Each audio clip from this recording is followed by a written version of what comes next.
අද අපි කතා කරන්න යන්නේ අලුත් මාතෘකාවක් ගැන. ඒ තමයි Pro Tools. අද ඉඳලා මේ නාලිකාවෙන් Pro Tools ගැන ඒ වගේම Pro Tools වල වැඩ කරන හැටි මෙන්න මේ වගේ දේවල් සිංහල බසින් ඔබට ලබා දීමට අප සූදානම්. මේ පණිවිඩය Pro Tools භාවිතා කරන ඒ වගේම භාවිතා කරන්න ඉන්න ආධුනික ඔබ සැමට ඉතාමත් වැදගත් වෙනවා. ඒ නිසාම අපේ channel එකට එකතු වන්න, subscribe කරන්න. ඒ වගේම bell icon එක click කරන්නත් අමතක කරන්න එපා. එතකොට අපි වීඩියෝ එකක් දාපු ගමන් ඔයගොල්ලන්ට බලා ගන්න පුළුවන්. ඒ වගේම මේ වීඩියෝ එක තවත් කෙනෙකුට බලන්න share කරන්නත් අමතක කරන්න එපා. වීඩියෝ එක පටන් ගන්න කලින් කියන්න ඕන කාරණයක් තියෙනවා. මේ වීඩියෝ එක තනින් තන බලලා නම් තේරුමක් වෙන එකක් නැහැ. අන්න ඒ හින්දා අපි කියන්නේ වීඩියෝ එක මුල ඉඳලා අග දක්වා බලන්න කියලා. මෙන්න මේ විදිහට පිළිවෙලට මේ lesson series එක බැලුවොත් Pro Tools ගැන කිසිම දෙයක් නොදන්න කෙනෙකුට වුණත් Pro Tools වලින් වැඩක් කරගන්න පුළුවන් වෙනවා කියන එක විශ්වාසයෙන් කියන්න පුළුවන්. හරි, වැඩි කතා නැතුව අපි යමු අද වීඩියෝ එකට.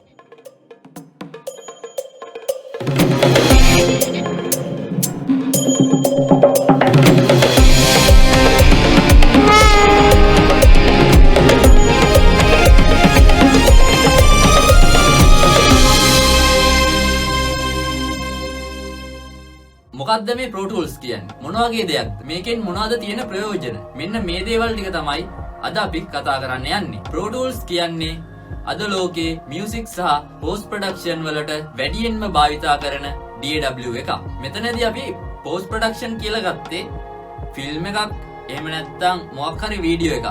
මෙන්න මේ වීඩියෝ එකකට ඔඩියෝ එක හදන එක තමයි මෙතන post production කියලා ගන්නෙ. ඒ වගේම කියන්න ඕනේ මෙතනදී අපි DAW කියලා වචනයක් පාවිච්චි කරනවා. DAW එකක් කියන්නේ මොකක්ද කියන එක අපි කලින් වීඩියෝ එකේදී පැහැදිලි කරා. දැන් ඕගොල්ලන්ට තිරේ දිස්සෙන link එක ක්ලික් කරලා ඒ වීඩියෝ එක බලා ගන්න පුළුවන්. එහෙම නැත්නම් අපි description එකෙත් යට දාලා තියෙනවා. හරි, අපි දැන් බලමු Pro Tools වල තියෙන වැඩ කටයුතු ටික.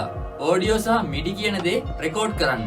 ඒ වගේම විශේෂයෙන්ම මේකේ තියෙන්නේ audio සහ MIDI කියන දේ ඒකාබද්ධව රෙකෝඩ් කරන්න පුළුවන්. ඒ කියන්නේ combine කරලා දෙකම එකපාර රෙකෝඩ් කරන්න පුළුවන්. ඒ වගේම කම්පොසිෂන් එකක් කරන්න. ඒ වගේම ඔඩියෝ, ඒ වගේම MIDI මෙන්න මේ කියන දේවල් එඩිට් කරන්නත් පුළුවන්. ඒ වගේම Pro Tools වල මික්ස් කරන්නත්, මාස්ටර් කරන්නත් කියන දේ ඉතා සුවිශේෂී විදියට කරන්න පුළුවන්.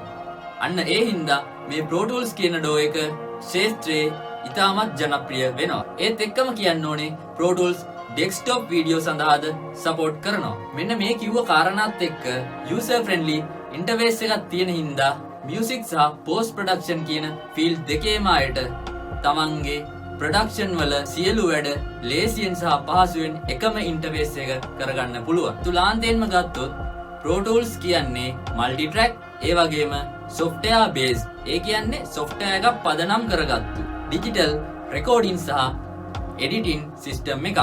audio recording, ඒ වගේම graphical audio editing, MIDI sequencing, ඒ වගේම digital signal processing. digital signal processing එකකදී ඒ වගේම integrated system එකකට mix වෙද්දී මෙන්න මේ කියන අවස්ථාවන් වලදී Pro Tools hard disk එකට combine වෙන්නේ PC එකේ තියෙන power එක use කරලා.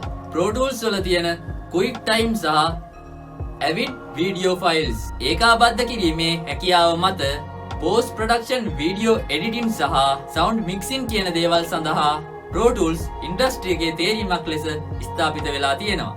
Pro Tools කියන්නේ මොකද්ද? මේකෙන් තියෙන ප්‍රයෝජන මොනවද? මෙන්න මේවා ගැන සරලවම කියන්න තියෙන්නේ මෙන්න මේ ටික තමයි. ඔයගොල්ලන්ට දැනගන්න තියෙන විශේෂ දේවල්.